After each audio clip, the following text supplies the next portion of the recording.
RS5 এর বন্ধু সাগর কিছুক্ষণ আগে এফবিতে একটা পোস্ট দিয়েছে, চলো সেই পোস্টটা আমরা দেখে আসি।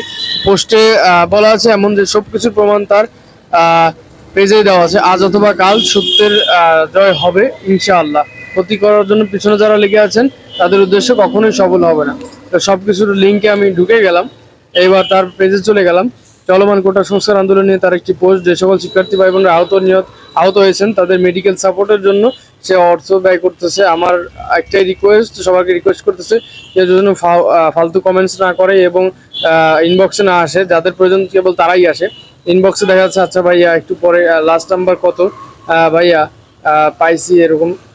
এরপরে আমাদের গাইবান্ধা অনেকে রিকোয়েস্ট করতেছে, আর তার টিম, পুরো টিম কাজ করতেছে এই পোস্টের মাধ্যমে দেখা যাচ্ছে। এবং শেষে বলছে যাদের আসলেই প্রয়োজন আমরা চাচ্ছি তাদের কাছে পৌঁছাক।